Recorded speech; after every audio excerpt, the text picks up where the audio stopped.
Nagkagulo sa loob ng isang pampublikong paaralan sa Barangay Almanza dos Las Piñas City nitong Lunes ng umaga. Estudyante.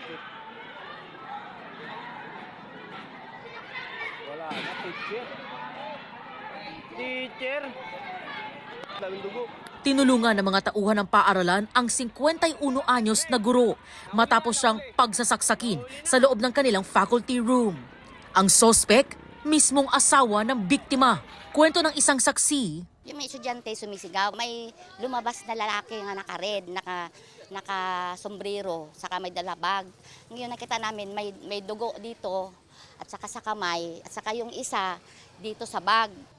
Tapos yung kamay niya hindi inalis sa bag kasi ang daming dugo. Lumabas yung dalawang teacher, sabi yun hulihin nyo yan kasi nakapatayan dito. ayon sa sospek, nagawa pa niyang maglabas-masok sa gate nitong paaralan bago ang walang habas na pananaksak niya sa kanyang asawang teacher.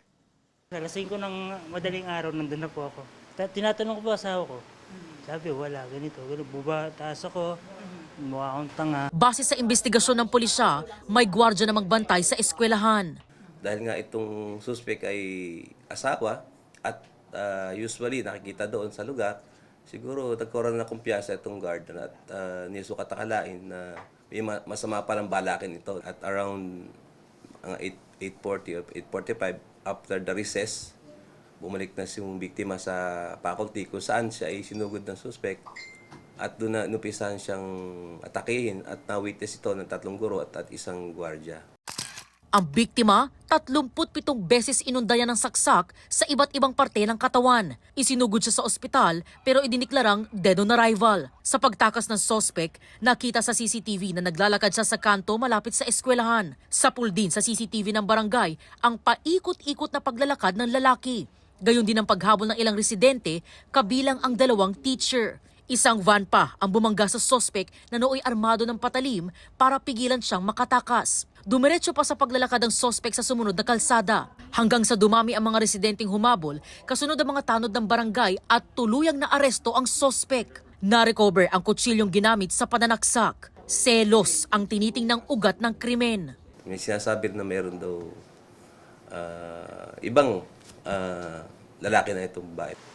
Noong may 26, 2024, ay nahuli ko po ang aking asawa na may kasamang lalaki sa mismong bahay namin. Yun din daw ang dahilan kung bakit naghiwalay silang mag-asawa. Giit ng 38 anyos na sospek, Sinalubong ko pa po siya. ano pong sinabi ninyo? Mag-uusap tayo. Kaso, binigay lang ako ng pera. 250 po. Pamasahe ko daw. Nung tinalikuran niya ako, doon ako nag-trigger yung galit ko lahat. May inamin din ang sospek. Lasing po, tsaka naka-ano lang po ng marijuana. Maharap ang sospek sa kasong parricide. Tumangging magbigay ng pahayag ang kaanak ng biktima. Sinubukan din namin kunan ng pahayag ang pamunuan ng eskwelahang pinangyarihan ng insidente pero tumanggi muna silang magsalita. Matapos ang insidente, sinuspindi ang klase kahapon ng hapon at ngayong araw habang patuloy pa ang investigasyon ng pulisya. Partikular ang backtracking sa mga CCTV sa paaralan para matukoy kung paano malayang nakalabas-pasok ang sospek sa paaralan. Para sa GMA Integrated News, EJ Gomez, nakatutok, 24 oras.